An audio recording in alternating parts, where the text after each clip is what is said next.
walking into a new job, or maybe even after years somewhere. That feeling like there's an unspoken rhythm, maybe a secret language everyone else gets. Yeah, like an invisible dance happening all around you. Exactly. So today, that's our mission. Uncover those hidden forces, the dynamics that really make your workplace tick. We're talking culture, subcultures, the stuff that's essential but you don't always see, how things really get done. And we've got some great sources today, articles, research, including one with a pretty provocative title, Friends and Vultures, Cultivating Your Workplace Faction. That one definitely caught my eye. Sounds intense. It does, but it gives this really unique perspective on how connections get built, how these ecosystems actually work. So our goal here is to give you the tools to spot these things, understand them, maybe even influence them for your own success, and honestly, for the companies too. Yeah. Okay, let's unpack this because the source material kicks off with a really challenging idea. Right. It says workplace success isn't just, standard people management. It's more like building your cult or faction. Okay, cult sounds a bit much. Yeah, maybe a little. Yeah. But hold on, before you get weirded out, the idea behind it is actually pretty positive. It's about seeing people as your main resource. Okay. And really cultivating meaningful strategic connections, getting the human element on a deeper level, almost instinctively. That is quite a shift from just, managing by the HR handbook. It really asks us to rethink how we build professional relationships. And it moves beyond just the formal org chart, right, to where the real influence might be. It actually reminds me of something Meg J said, quoted in the material. It's the people we hardly know and not our closest friends who will improve our lives most dramatically.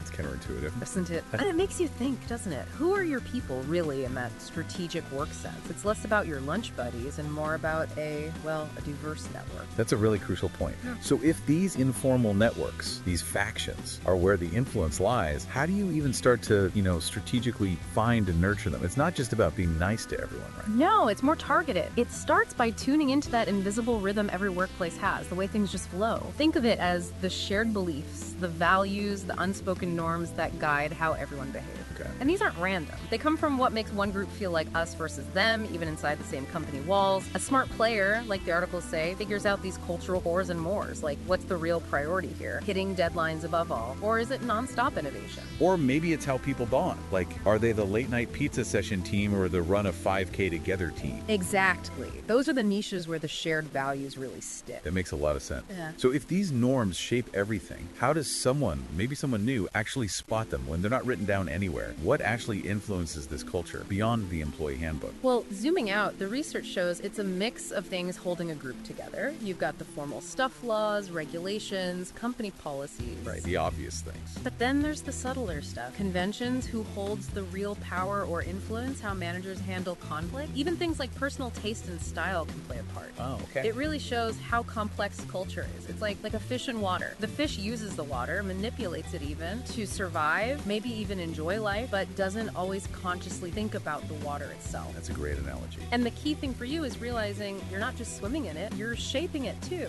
whether you mean to or not. Recognizing that gives you power. Okay, that's a lot to take in. But say I'm new somewhere. How do I actually see these power influence groups or understand these unspoken rules? It sounds tricky if you're not already an insider. Actually, the sources had this really striking story, an anecdote about a church intervention. It perfectly shows how deep these unwritten rules go.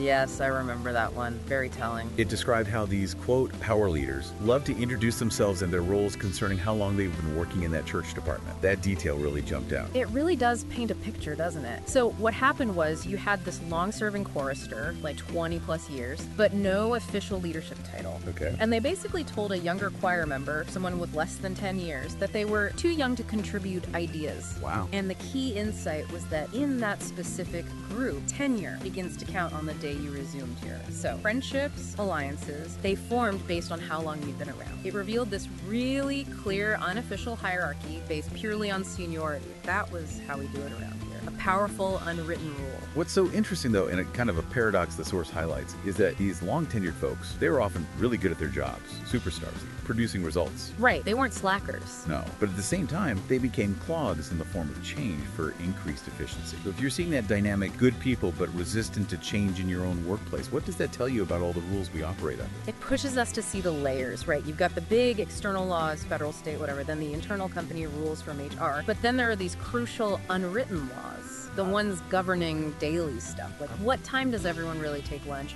Is it okay to use a blue pen on this form, or does it have to be black? Do you schedule meetings over email or just walk over? The pen color thing. I've seen that. It's never in a manual. Exactly. But these little things dictate your day, how you interact, who gets listened to sometimes. You know, I worked somewhere once. The absolute unspoken rule was never, ever microwave fish in the break room. It wasn't written down, but oh, you'd know if you broke it. Classic example. So what's the real power of these tiny rules? And if you're managing a team, how do you handle them? Because the smart manager, like the source says, have to figure out, do I just fit in with this, or do I need to nudge the culture towards, say, better productivity? It's a strategic choice, isn't it? Not just going with the flow. Precisely. And that choice isn't just about making life easier day to day, it's about leverage. Ultimately, the research suggests that increasing company profitability is what gets the attention of the executive suite to respect a player. Okay. So connecting the dots. Yeah, understanding these cultural things isn't just for fitting in. It's directly tied to making a strategic impact, getting noticed, showing you deliver value that leadership actually, values. Okay, let's shift gears slightly. Yeah. Another really fascinating bit was about the language of culture. How groups develop their own internal codes, right? Sometimes even twisting common words to mean something specific just to them, often for humor or shorthand. The inside jokes. Exactly. And the source says a good manager needs to know this stuff is happening. Not necessarily be in the club, but be aware of it. Work with it because, quote, that is what makes their day enjoyable. It's about that social glue. It absolutely is. And it ties back to that earlier point. Quote, to fit or influence culture or subculture requires acknowledging its existence. You don't need a dictionary for every department's slang, but just knowing these codes exist, that they build morale and identity, that's crucial. It shows people are making the place their own. That reminds me of a really vivid example they gave, a subculture in action. In a department store, some people wear long pants even in the height of the summer heat. Right. That seems odd at first glance. Why suffer in the heat? Exactly. What's the unwritten rule there? Well, the source digs into the real reason. And it wasn't about being modest or anything like that. It was purely practical. These specific workers often had to climb ladders to get stock customers. If they wore shorts or skirts, people sitting below could, see you right up. Right. Plus, there was a concern about people sneakily trying to take photos or videos with their phones. So the long pants became this organic protective measure. Oh, makes sense. And for a huge company, making a formal rule about pants for just those few workers, too complicated. So it just became their local arrangement, a subculture solution to a specific, unspoken problem. Brilliant self-organization, really. That's a perfect example of practicality driving an unwritten rule.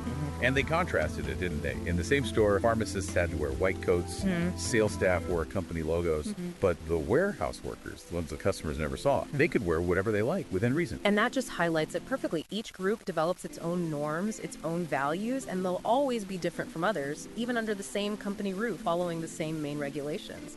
And actually, this ability for a company to kind of morph and adapt through its subcultures in response to challenges, that's vital for survival, for growth. It shows flexibility. Well, we have covered a lot of ground here. We've unpacked why understanding that invisible rhythm or dance in your workplace is so important. We've looked at the power of unwritten rules, how tenure can create its own hierarchy, sometimes unintentionally blocking change. Yeah, the superstar clogs. Exactly. And we've seen how distinct subcultures pop up with their own languages, their own norms, even their own local dress codes based on practical needs. And knowing all this, it isn't just interesting trivia. It's genuinely essential if you want to navigate effectively, to thrive, maybe even to gently steer things within an organization. It's really about seeing past the official charts and job descriptions to understand the invisible structures that actually drive how people behave and how productive things really are. It helps you become a smarter player. Absolutely. It's about understanding the real deal. So, as you go about your rook, here's something to chew on, building on what we talked about. Next time you notice something odd, an unusual habit, a weird office tradition, maybe an inside joke you don't quite get, ask yourself, what unwritten rule might be underneath that? What hidden subculture did you uncover? And more importantly, what does it really tell you about how things actually get done? Thanks for joining us on the Deep Dive.